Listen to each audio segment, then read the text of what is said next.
Hello दोस्तों, आपका स्वागत है हमारे चैनल पे। और आज हम लोग करने वाले हैं टेक्सटाइल फाइबर साइंस के संपूर्ण क्वेश्चंस, मतलब कि जितने भी टॉपिक हैं टेक्सटाइल में उससे संबंधित जितने भी क्वेश्चन हैं वो करेंगे।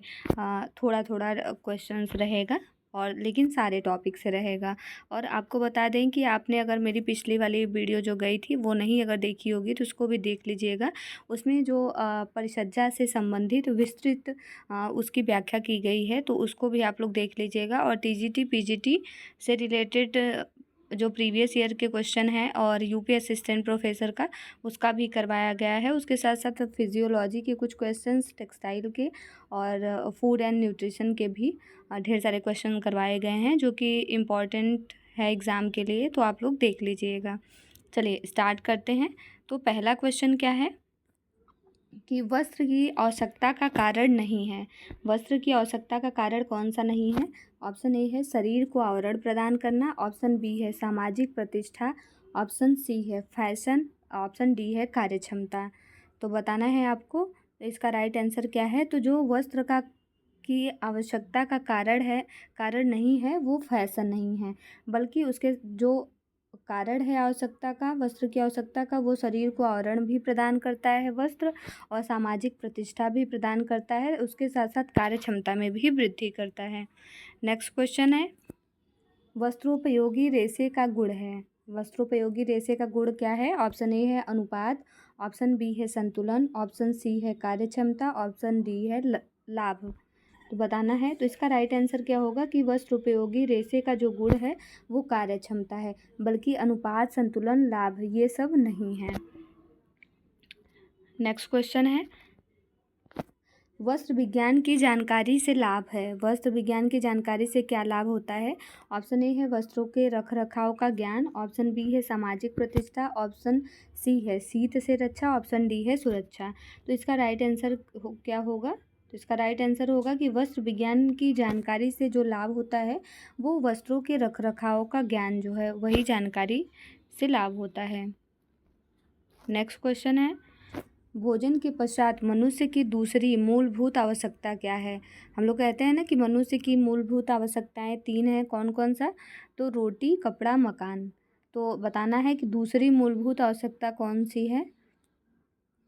तो दूसरी मूलभूत आवश्यकता क्या है? तो वस्त्र है, और पहली रोटी जिसे कि हम लोग भोजन कहते हैं। रोटी, कपड़ा, मकान। तो इसका राइट आंसर क्या होगा कि भोजन के पश्चात मनुष्य की दूसरी जो मूलभूत आवश्यकता है वो वस्त्र है। नेक्स्ट क्वेश्चन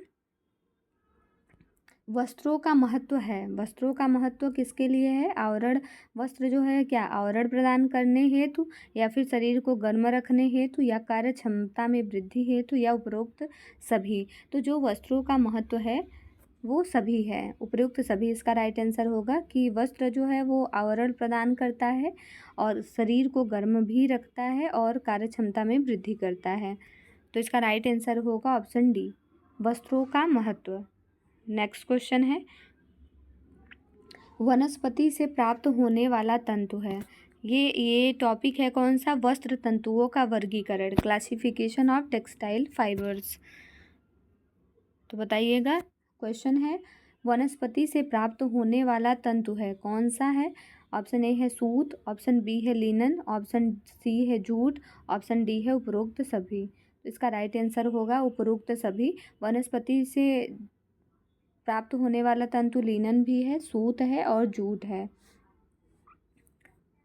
ठीक है, नेक्स्ट क्वेश्चन देखते हैं कि निम्न में से कौन सा तंतु प्राणीज है। बताना है कि कौन सा तंतु प्राणीज है। ऑप्शन ए है हेम, ऑप्शन बी है कापोक, ऑप्शन सी है रेशम, ऑप्शन डी है जूट। बताइएगा। तो इसका राइट आंसर क्या है कि प्राणीज जगत का पूछ रहा है कि प्राणीज तंतु कौन सा है। तो जो रेशम है वो प्राणीज जगत का है, जबकि कापोक, हेम्प और जूट ये वनस्पति जगत के हैं। किसके हैं? तो ये वनस्पति जगत हैं।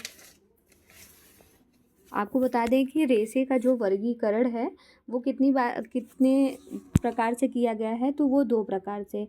रेशों का जो वर्गीकरण है वो 2 प्रकार से किया गया है। पहला पहला लंबाई के आधार पर, किसके, लंबाई के आधार पे, और दूसरा स्रोत के आधार पे। तो लंबाई के आधार पे भी उसको दो भागों में बांटा गया है। पहला स्टेपल फाइबर, जिसे कि लघु आकार तंतु कहते हैं, और दूसरा फिलामेंट के आधार पे। फिलामेंट में कौन से आते हैं तंतु, तो फिलामेंट में वो तंतु आते हैं जो कृत्रिम जगत के तंतु हैं, वो आते हैं। और वनस्पति का एक जो रेशम है वो भी फिलामेंट में आता है। उसके बाद जो स्टेपल में आता है वो वनस्पति जगत, मतलब कि ये प्राकृतिक जगत के जितने भी तंतु आते हैं वो स्टेपल फाइबर में गिने जाते हैं। स्टेपल फाइबर की विशेषता क्या है, तो ये छोटे रेशे होते हैं और इनका मापन जो होता है वो इंच में होता है। और फिलामेंट के जो रेशे होते हैं वो लंबे होते हैं, और उसका मापन किस में होता है, तो मीटर में होता है। ठीक है। और स्रोत के आधार पे कितने प्रकार, तो स्रोत के आधार पे भी दो प्रकार से बांटा गया है। पहला प्राकृतिक रेशे और दूसरा कृत्रिम जगत के रेशे। कौन से, तो प्राकृतिक तथा कृत्रिम। और प्राकृतिक जगत को तीन भागों में बांटा गया है, वनस्पतिक, प्राणिज तथा खनिज। वनस्पतिक में भी, वनस्पतियों को भी तीन भागों में बांटा गया है। पहला बीज से प्राप्त होने वाले रेशे, दूसरा तने से प्राप्त होने वाले रेशे, और तीसरा पत्ती से प्राप्त होने वाले रेशे। ठीक है। बीज से प्राप्त होने वाले रेशों में कौन कौन से आते हैं, तो जैसे कि कपास और कापोक, ये बीज से प्राप्त होता है। जबकि तने, jute, linen, coir, hemp, ramie, abaca, Manila, ये सब किससे प्राप्त होने वाले हैं, तो तने से प्राप्त होने वाले तंतु हैं। और उसके साथ साथ जो पत्ती से प्राप्त होने वाला तंतु है उसमें आता है पिन्ना और सीसल। तो ये सब हो गए वानस्पतिक जगत के रेशे। और फिर प्राणिज जगत के रेशे। प्राणिज जगत के रेशों में जो ऊन है और रेशम, ऊन और रेशम, ये किस जगत का है, तो प्राणिज जगत का है। उसके साथ साथ खनिज जगत के जो रेशे हैं उनमें सोना, चांदी, एस्बेस्टस, ये सभी आते हैं। और आपको बता दें कि जो सबसे अच्छा एस्बेस्टस होता है वो कौन सा होता है, तो वो क्रिसोलाइट होता है। क्रिसोलाइट होता है। अब कृत्रिम जगत के बारे में जान लेते हैं कि कृत्रिम जगत को भी दो भागों में बांटा गया है। पहला मानव निर्मित और दूसरा, पहला मानव निर्मित कृत्रिम रेशे और दूसरा रासायनिक रेशे। तो मानव निर्मित रेशे में कौन कौन से आते हैं, जैसे रेयान हो गया, लाइसोसोल हो गया, ये सब मानव निर्मित रेशे होते हैं, क्योंकि इनमें केमिकल का भी प्रयोग किया जाता है, उसके साथ साथ सेलुलोज का भी प्रयोग किया जाता है। तो ये मानव निर्मित रेशे कहलाते हैं। और जबकि जो रासायनिक रेशे होते हैं वो उनमें सिर्फ रसायनों का प्रयोग किया जाता है, तो ये कृत्रिम जगत का हो गया। ठीक है। तो ये हुआ रेशों का वर्गीकरण। लंबाई के आधार पर दो, फिलामेंट और स्टेपल, और स्रोत के आधार पे भी दो, प्राकृतिक और जगत के और कृत्रिम जगत के। ठीक है। आपको यहाँ तक समझ में आया होगा, और यहीं से सारे क्वेश्चंस बनते हैं। ये बेसिक है, टेक्सटाइल का बेसिक आपको इतना अच्छे से पता होना चाहिए, वर्गीकरण। चलिए, तो निम्न में से कौन सा तंतु प्राणिज जगत का है, तो अभी हमने बताया कि जो रेशम और ऊन है, रेशम के साथ साथ ऊन जो है वो प्राणिज जगत का है। और हेम्प और कापोक, जूट किस जगत का है, तो ये वनस्पति जगत का है। उसमें भी क्वेश्चन है कि हेम्प और जो जूट है वो तने से प्राप्त होता है, और जो कापोक होता है और कपास होता है वो किससे प्राप्त होता है, तो वो बीज से प्राप्त होता है। ठीक है।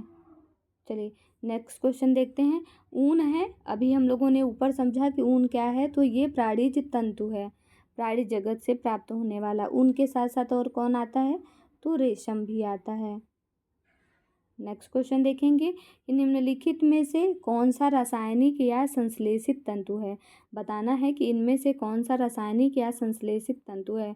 तो ये जो ऑप्शन ए है नायलॉन, ऑप्शन बी है पॉलिएस्टर, ऑप्शन सी है एक्रिलिक, ऑप्शन डी है उपरोक्त सभी। तो ये जो नायलॉन, पॉलिएस्टर और एक्रिलिक है वो तीनों जो है वो रासायनिक या संश्लेषित तंतु है। तो इसका राइट आंसर होगा उपरोक्त सभी। Nylon, polyester, acrylic. अब आगे देखते हैं नेक्स्ट, तंतुओं का परीक्षण। टेक्सटाइल में तंतुओं का परीक्षण किया जाता है फैब्रिक का, तो उससे रिलेटेड क्वेश्चन है, अब आपको बताना है। पहला क्वेश्चन है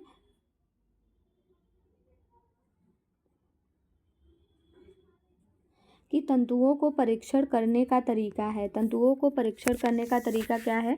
ऑप्शन ए है दहन परीक्षण, ऑप्शन सी है सिलवट परीक्षण, ऑप्शन बी है तंतु तोड़ परीक्षण, ऑप्शन डी है उपरोक्त सभी।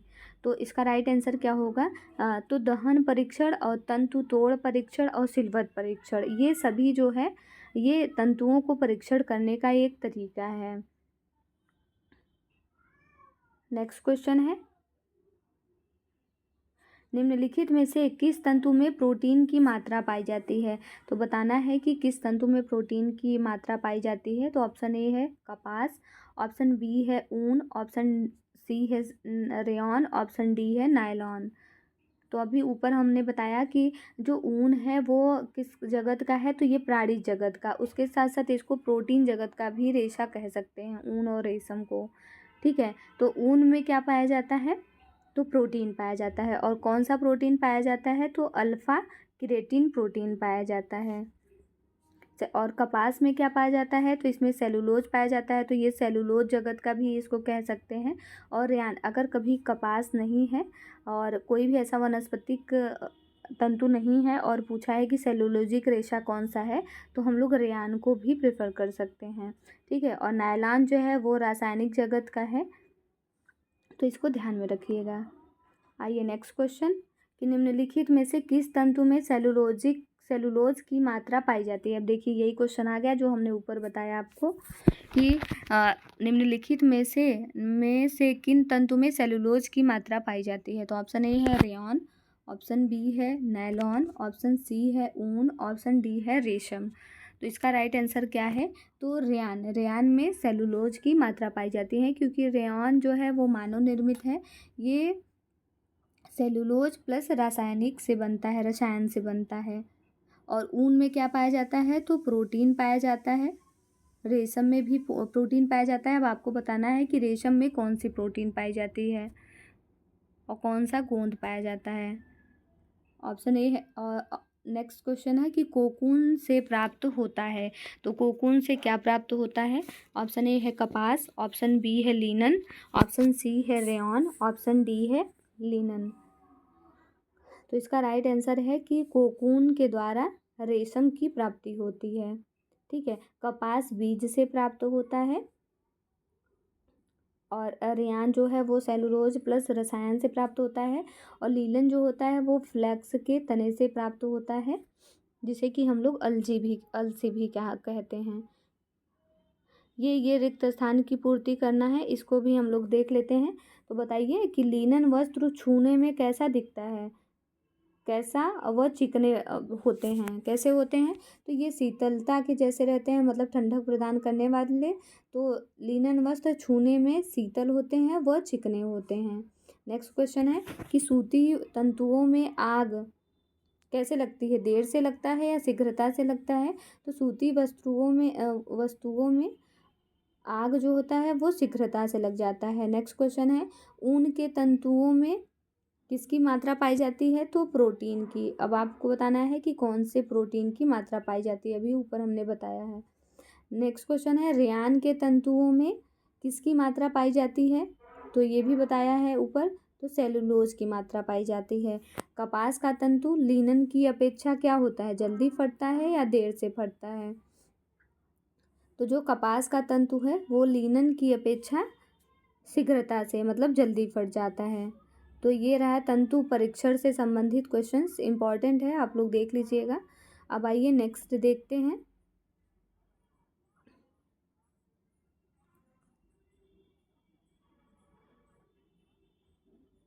क्वेश्चन थोड़ा कट गया है तो आप यहीं से देखिएगा। तो जो तंतु अत्यंत छोटे होते हैं उन्हें क्या कहा जाता है? अभी हम लोगों ने ऊपर पढ़ा कि जो रेशों का वर्गीकरण होता है, क्लासिफिकेशन, वो दो प्रकार से होता है, लंबाई के आधार पे और स्रोत के आधार पे। लंबाई के आधार पे कौन कौन से होते हैं? तो स्टेपल और फिलामेंट। और स्टेपल को ही हम लोग क्या बोलते हैं, लघु आकारी, तथा जो फिलामेंट होता है उसको दीर्घाकारी तंतु बोलते हैं। तो वही क्वेश्चन पूछ रहा है कि जो तंतु अत्यंत छोटे होते हैं उन्हें क्या कहा जाता है, तो स्टेपल फाइबर भी कहा जाएगा और लघु आकारी तंतु भी कहा जाएगा। तो इसका राइट आंसर होगा ए व बी दोनों। नेक्स्ट क्वेश्चन है कि कताई से सूत्र बनाने की प्रक्रिया, कताई से सूत्र बनाने की प्रक्रिया बताइए। ऑप्शन ए है कार्डिंग, ऑप्शन बी है कॉम्बिंग, ऑप्शन सी है घुमाव देना मतलब रोइंग, ऑप्शन डी है उपरोक्त सभी। अब आपको बताना है। तो इसका राइट आंसर क्या होगा कि ये जो सभी है, ये सारी प्रक्रिया प्रयोग की जाती है कताई से सूत्र बनाने में।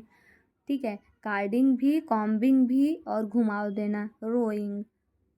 ठीक है, अब आपको बताना है, ये सीक्वेंस में आप बताइएगा कि कताई के जो प्रोसेस होता है वो कौन कौन से हैं। चलिए नेक्स्ट क्वेश्चन है, रासायनिक कताई की निम्न में से एक विधि नहीं है। बताना है कि रासायनिक कताई कताई कितने प्रकार का होता है, तो 2 प्रकार का, पहला यांत्रिक और दूसरा रासायनिक। यांत्रिक में बताना है कि इसमें से कौन सी विधि नहीं है। ऑप्शन ए है आर्द्र कताई, ऑप्शन बी है मेल्ट कताई, ऑप्शन सी है शुष्क कताई, ऑप्शन डी है अप्रत्यक्ष कताई। बताइएगा। तो इसका राइट आंसर होगा जो अप्रत्यक्ष कताई है वो नहीं होता है, जबकि जो आर्द्र कताई है, मेल्ट कताई है और शुष्क कताई है वो होता है। और आपको बता दें कि आर्द्र कताई के द्वारा एसीटेट वस्त्र बनाए जाते हैं और मेल्ट के द्वारा पॉलिएस्टर तथा नायलॉन बनाए जाते हैं, और शुष्क के द्वारा, जिसे कि ड्राई कहते हैं, उसके द्वारा रेयॉन के कपड़े बनाए जाते हैं। ठीक है,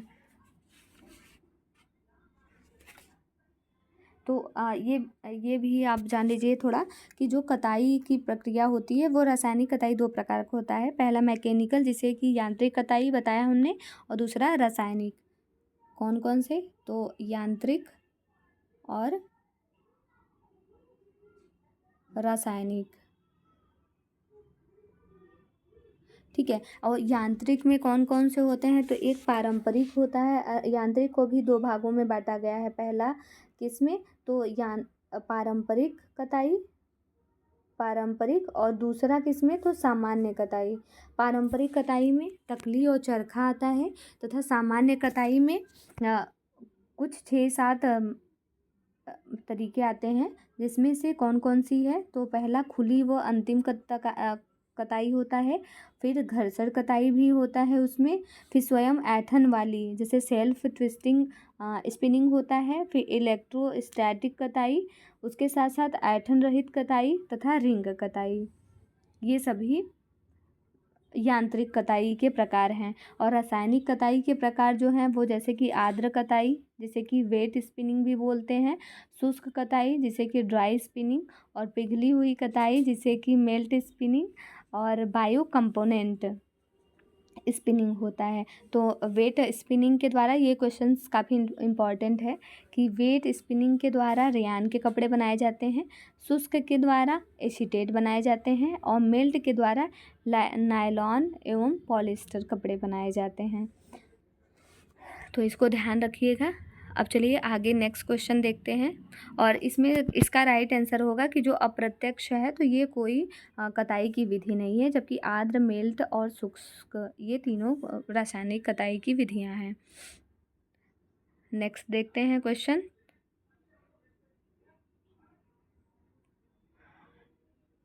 सीधे, चिकने और लंबे धागों से बनते हैं। सीधे, चिकने और लंबे धागों से बनते हैं कौन से सूत्र। ऑप्शन ए है स्ट्रेच, ऑप्शन बी है ग्रेंडेल, ऑप्शन सी है टेक्सचर्ड और सूत्र, ऑप्शन डी है रेटिने सूत्र। बताइएगा। तो इसका राइट आंसर है जो टेक्सचर्ड सूत्र है वो सीधे, चिकने और लंबे बनते हैं। ठीक है, रेटिने जो सूत्र होता है वो कैसा होता है, तो ये सर्पीलाकार होता है। कैसा होता है? सर्पीलाकार होता है। और ये इसमें बीच बीच में जैसे लंबा लूप छोड़ देते हैं, बीच बीच में करते हैं और फिर लूप छोड़ देते हैं। ये रेटिने सूत्र होता है। और चलिए नेक्स्ट क्वेश्चन देखते हैं।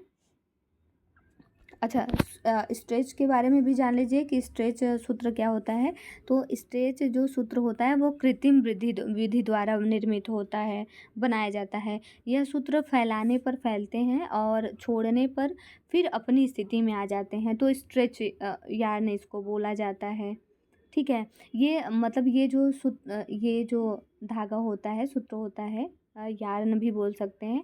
ये इसकी रचना जो होती है वो शरीर के अनुसार होता है, मतलब कि शरीर को फिटिंग प्रदान करता है। और इस वाले यार्न से अगर कोई वस्त्र बन रहा है तो उस पे इस्त्री नहीं की जा सकती है। और ये टिकाऊ भी होता है तथा मजबूत भी होता है। और ग्रैंडल जो होता है ये दो या दो से अधिक प्रकार के धागे, अगर या तो फिर कह सकते हैं कि दो या दो से अधिक रंग के द्वारा ग्रिंडल सूत्र का निर्माण किया जाता है। आप अक्सर मेले में देखे होंगे कि जो हाथ में बांधने वाला धागा आता है वो भी ग्रिंडल सूत्र का ही एक प्रकार है। इस सूत्रों से सुंदर वस्त्र भी बनाए जाते हैं। ये थोड़ा मोटा होता है। तो ये रहा ये सभी सूत्रों के प्रकार, इसके बारे में भी हम लोगों ने जान लिया।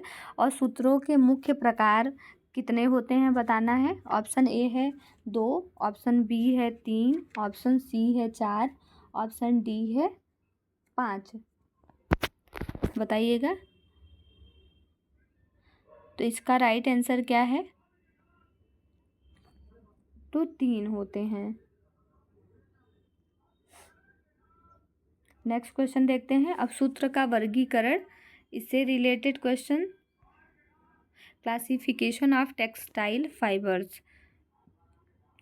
बताना है कि वस्त्र कपास या ऊन के समान होते हैं। वस्त्र कपास या ऊन के समान होते हैं कौन से सूत्र?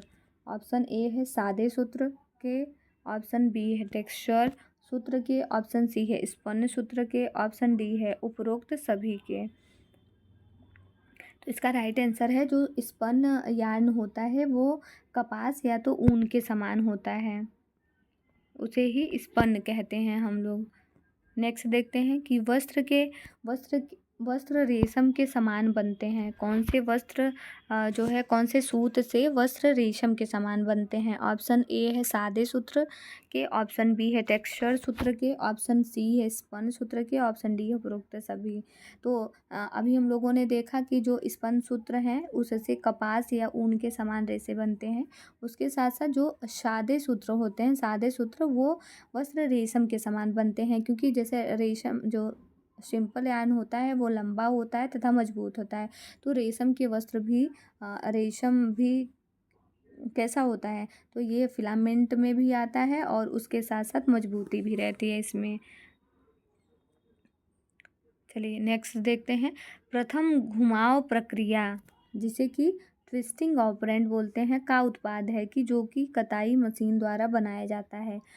प्रथम घुमाव के द्वारा कौन सा उत्पाद बनाया जाता है? तो बताना है। ऑप्शन ए इकहरा सूत्र, ऑप्शन बी है प्लाय सूत्र, ऑप्शन सी है केबल सूत्र। बताइएगा। तो इसका राइट आंसर है कि इकहरा सूत्र प्रथम घुमाव प्रक्रिया द्वारा बनाया जाता है। अब इकहरा सूत्र के बारे में हम लोग जान लेते हैं। प्रथम घुमाव उत्पाद, घुमाव की प्रक्रिया का उत्पाद है ये इकहरा सूत्र। यह कताई मशीन द्वारा की जाती है, ये इकहरा सूत्र होता है। प्लाय सूत्र क्या होता है? तो जब इकहरे सूत्र को मिलाया जाता है, जब 2 इकहरे सूत्र को मिलाया जाता है तो प्लाय सूत्र का निर्माण होता है। और केबल सूत्र में क्या होता है? तो केबल सूत्र में जब 2 या 2 से अधिक प्लाय सूत्रों को मिलाया जाता है तो केबल सूत्र का निर्माण होता है। यही जो केबल सूत्र है वो धागे, आपने समझा कि जो इकहरा सूत्र होता है वो प्रथम घुमाव प्रक्रिया का उत्पाद है। उसके साथ साथ जो प्लाय है, तो जब इकहरे सूत्र को 2 या 2 से अधिक इकहरे सूत्रों को करते हैं तो प्लाय सूत्र का निर्माण होता है, इकट्ठा करते हैं, और जब दो प्लाय सूत्रों को मिलाते हैं तो केबल सूत्र का निर्माण होता है। आगे देखते हैं नेक्स्ट, द्वितीय घुमाव क्रिया में बनाया जाता है। तो द्वितीय क्रिया में क्या बनाया जाता है, तो प्लाय बनाया जाता है। और इकहरा प्रथम घुमाव प्रक्रिया का उत्पाद जो है वो इकहरा सूत्र है, और द्वितीय घुमाव प्रक्रिया का उत्पाद जो है वो प्लाय सूत्र है। नेक्स्ट क्वेश्चन है कि रेटिने क्या है। तो रेटिने क्या है, ऑप्शन ए है प्लाय सूत्र है, ऑप्शन बी है इकहरा सूत्र है, ऑप्शन सी है नॉएलिटी सूत्र है, ऑप्शन डी है उपरोक्त सभी है। तो इसका राइट आंसर है जो रेटिने है वो एक नॉवेलिटी यार्न है। कौन सा है, तो ये नॉयल्टी यार्न है। नॉयल्टी यार्न, ये फैंसी यार्न भी इसको कहा जा सकता है। तो रेटिने जो होता है वो उसमें क्या होता है, तो ये सर्पाकार व्यवस्था की घुमाव है। किसकी, ये सर्पाकार व्यवस्था की घुमाव है। इसमें बीच बीच में क्या करते हैं, तो हम लोग लूप छोड़ देते हैं, और लूप को बाइंडर की सहायता से अपने स्थान पर रखा जाता है। सूत्र के जो छोटे छोटे लूप सतह पर खुरदुरा, जो छोटे छोटे लूप होते हैं ना, छूटे रहते हैं, वो खुरदुरा प्रभाव दिखाते हैं, उत्पन्न करते हैं। चलिए ये क्वेश्चन हो गया। अब नेक्स्ट क्वेश्चन देखते हैं।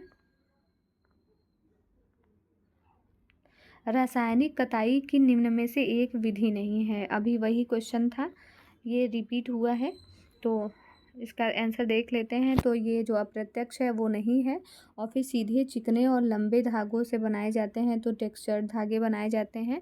और सूत्रों के मुख्य रूप कितने होते हैं, तो 3 होते हैं। ये आप लोगों का यहीं तक था क्लास, मतलब आज इतना ही करिए, और उसके बाद हम लोग देखेंगे कल विभिन्न प्रकार के करघों का अध्ययन एवं करघे की गति, उससे संबंधित और भी ढेर सारे क्वेश्चन है। वस्तु की संरचना एवं बुनाई से संबंधित, फैंसी बुनाइयों का अध्ययन, इससे संबंधित, मतलब ये सारे इम्पॉर्टेंट क्वेश्चन है। तो अगर आप कोई भी जैसे टीजीटी पीजीटी का एग्ज़ाम दे रहे हैं, या तो बिहार का ही अब एग्ज़ाम होने वाला है, तो उसके लिए काफ़ी बेनिफिशियल है। आपको क्वेश्चन देख के पता चल गया होगा कि कैसे क्वेश्चंस है। तो आप लोग अगर पिछली वीडियो नहीं देखी होगी तो उसको भी देख लीजिएगा, और मिलते हैं कल। तब तक के लिए धन्यवाद।